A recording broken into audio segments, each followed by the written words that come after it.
Okay, Yakov asking about the prowess of Cory Dennis on the recruiting trail and as a coach. Is he underrated?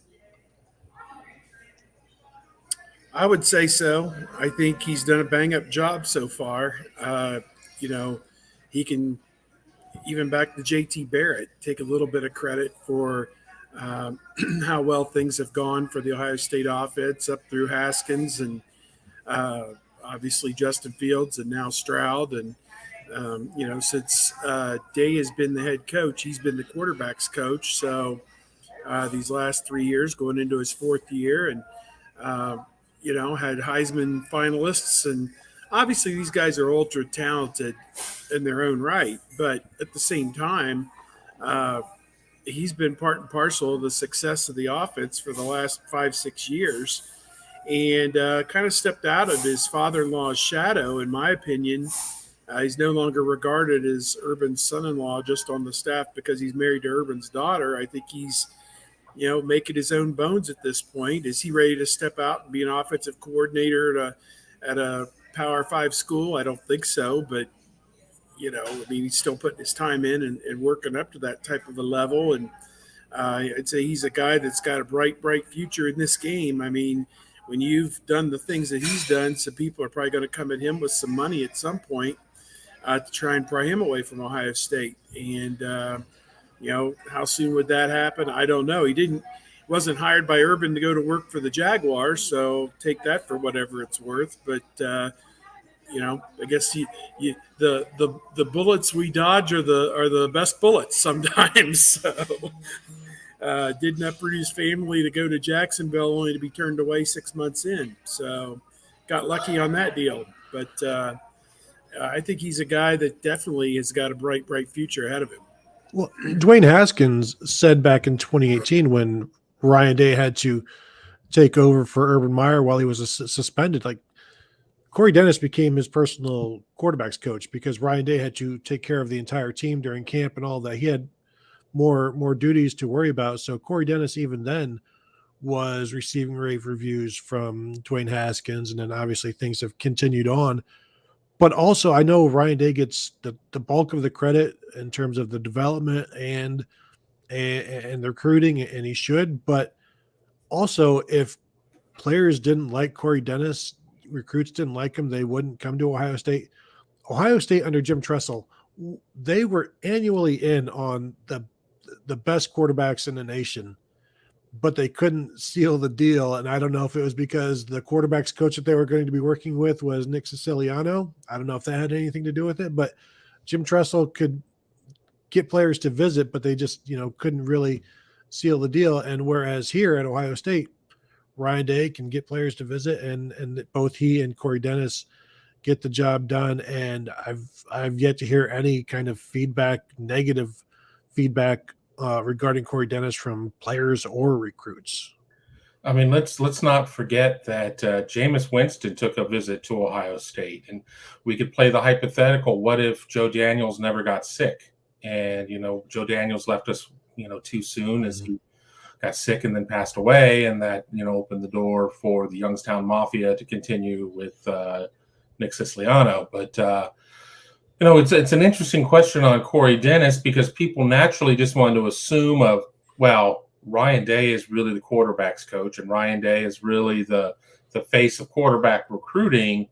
Is that the case? I mean, I don't know if we'll ever truly know the division of labor there, but if Cory Dennis were some babe in the woods or incompetent or whatever, quarterback is that position where, football dads are one thing. Quarterback dads are something else. And quarterback dads see through the BS because a lot of them are full of their own BS. And they're not going to sit there and let their kid go and play for somebody who is grossly incompetent or somebody that is just a product of nepotism.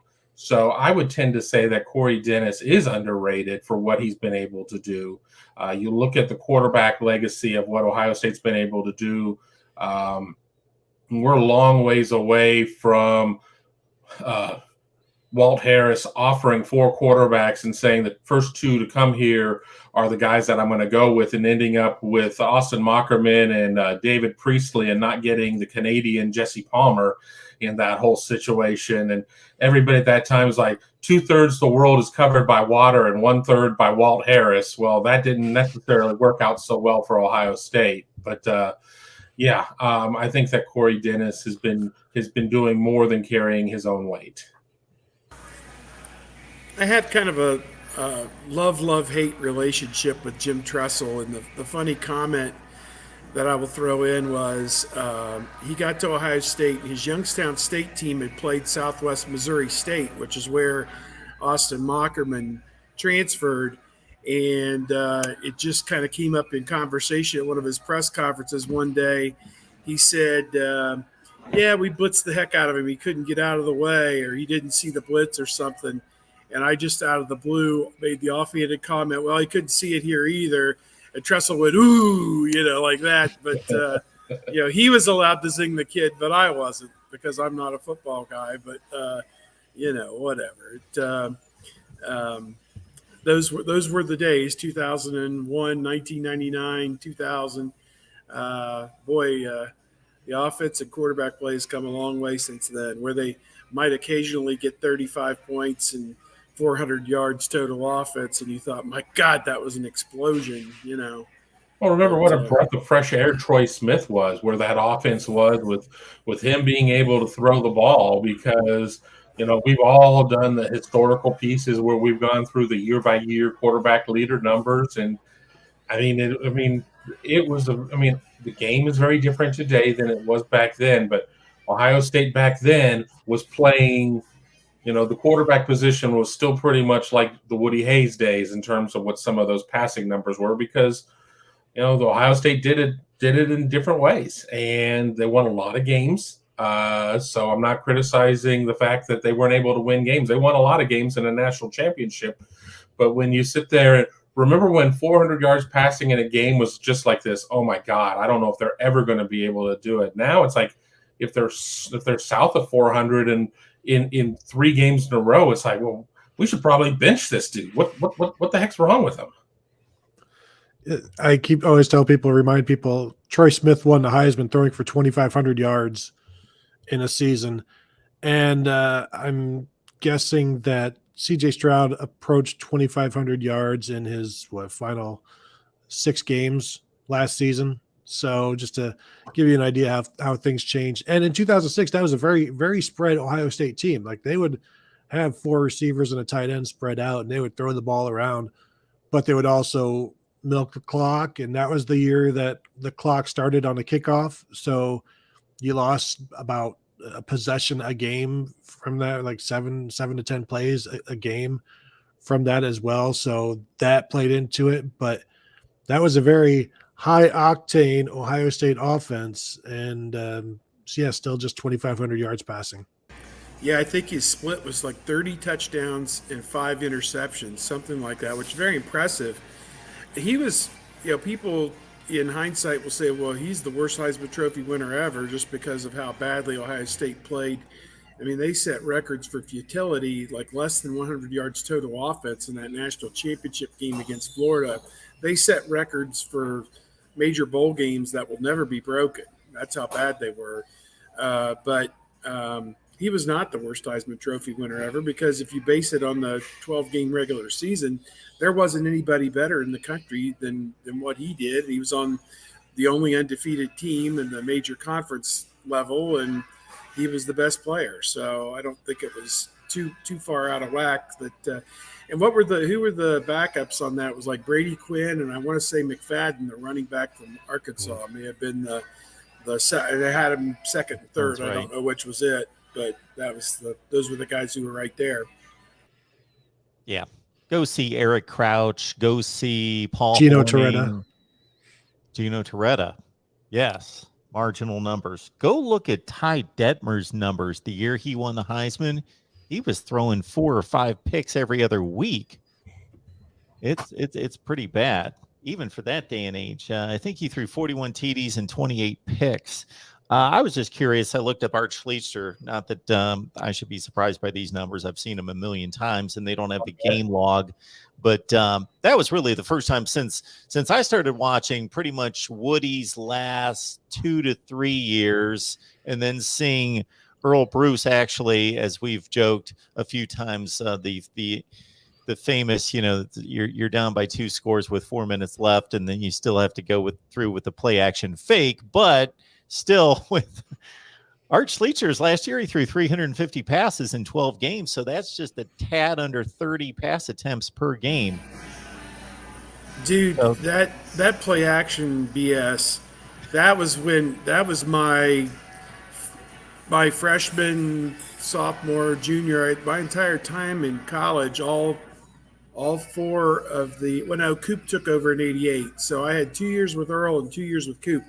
And those 2 years with Earl, I mean, you'd watch the game on television, you'd be at the stadium, and the quarterback is turning his back.